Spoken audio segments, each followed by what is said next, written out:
नमस्कार, संघर्ष वृत्तवाहिनीमध्ये आपलं स्वागत। घेऊया ठाणे आणि आसपासच्या परिसरामधील घडणाऱ्या महत्त्वाच्या घडामोडींचा आढावा। टेंबिनाका येथील जैन मंदिरातून महावीर जयंती निमित्त मिरवणुकीचा भव्य शुभारंभ राज्याचे उपमुख्यमंत्री एकनाथ शिंदे यांच्या हस्ते करण्यात आला। भगवान महावीर यांची 2551वी जयंती मोठ्या उत्साहात साजरी करण्यात आली। या जयंतीनिमित्त जैन समाज बांधवांची 24 महासंघ भगवान महावीर यांच्या जयंतीनिमित्त काढण्यात आलेल्या मिरवणुकीमध्ये सहभागी झाले होते। गेल्या 4 वर्षापासून भगवान महावीर यांच्या जयंतीनिमित्त काढण्यात येणाऱ्या रॅलीमध्ये सहभागी होणाऱ्या 24 महासंघाचा समावेश असतो। तसेच भगवान महावीर यांच्या प्रतिमेची सजवलेल्या रथात स्थापना करून मिरवणूक शहरातील प्रमुख मार्गावरून काढण्यात आली। या मिरवणुकीत ढोल-ताशा, लेझिम पथक, पारंपरिक पोशाखातील बालक व महिलांचा सहभाग लक्षणीय होता। या प्रसंगी बोलताना एकनाथ शिंदे म्हणाले की भगवान महावीर यांनी दिलेला अहिंसेचा व सत्याचा संदेश आजही तितकाच महत्त्वाचा आहे। समाजात शांतता, सहिष्णुता आणि सद्भावना वाढवण्यासाठी महावीरांचे विचार मार्गदर्शक ठरतात, असंही ते म्हणाले। कार्यक्रमाला स्थानिक लोकप्रतिनिधी, जैन समाजाचे अनेक मान्यवर, अनेक नागरिक मोठ्या संख्येने उपस्थित होते। सामाजिक आणि सांस्कृतिक वातावरणात पार पडलेली ही मिरवणूक ठाणेकरांसाठी आकर्षण ठरली। यावेळी ठाणे शहराचे जनसेवक आमदार संजय केळकर, कोकण पदवीधर मतदारसंघाचे आमदार निरंजन डावखरे, खासदार नरेश मस्के, जैन समाज बांधव, ठाणेकर, नागरिक, पदाधिकारी मोठ्या संख्येने येथे उपस्थित होते। लोढा-आमरा प्रकल्पात घरबुक करणाऱ्या हजारो मध्यमवर्गीय कुटुंबांची फसवणूक झाल्याचा आरोप करत महाराष्ट्र नवनिर्माण सेनेने जोरदार आंदोलन छेडले।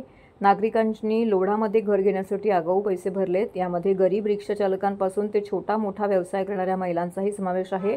या नागरिकांनी लाखो रुपये ॲडव्हान्स म्हणून भरले होते, मात्र बँकेकडून कर्ज मंजूर न झाल्यामुळे घरांची बुकिंग रद्द करण्याची विनंती करण्यात आली। लोढा बिल्डरने नागरिकांचे पैसे परत देण्यास नकार दिला। यामुळे नाराज झालेल्या ग्राहकांना न्याय मिळवून देण्यासाठी मनसे रस्त्यावरती उतरली।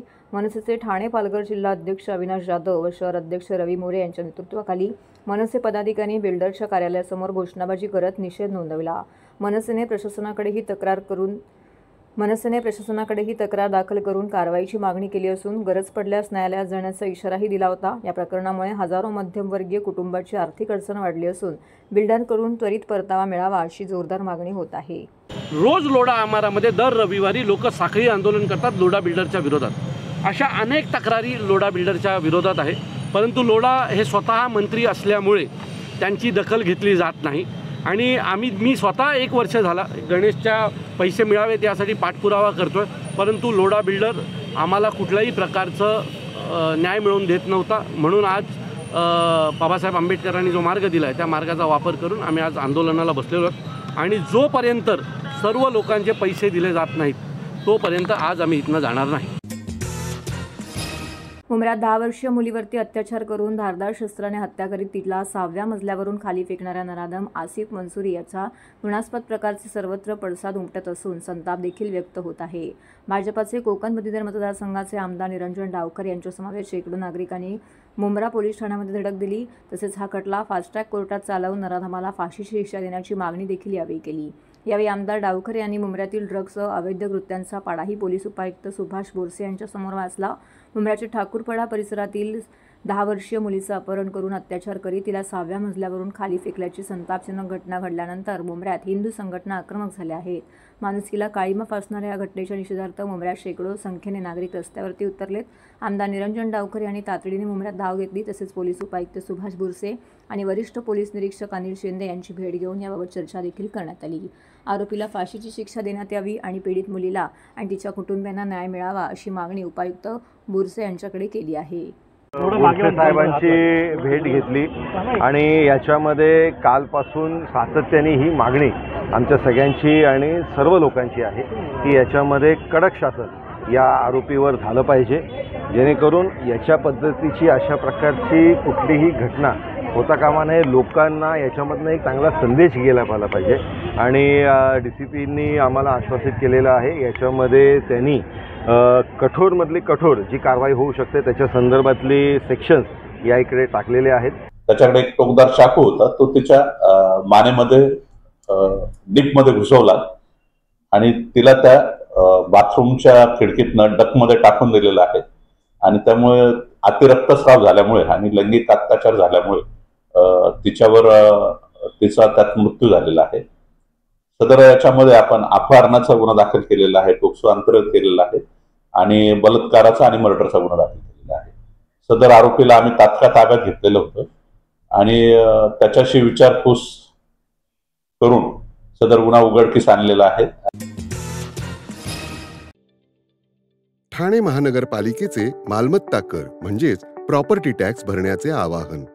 सन 2022-23 या आर्थिक वर्षाचे मालमत्ता कराचे म्हणजेच प्रॉपर्टी टॅक्सचे बिल ठाणेकर करदात्यांना महापालिकेमार्फत आर्थिक वर्षाच्या सुरुवातीस म्हणजेच माहे एप्रिल 2022 मध्ये देण्यात आलेले आहे.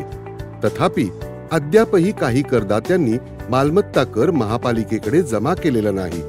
सध्या आर्थिक वर्षाचा अंतिम टप्पा सुरू झाला आहे. मालमत्ता कर वसुलीसाठी महापालिकेतर्फे कडक कारवाई हाती घेण्यात आली आहे.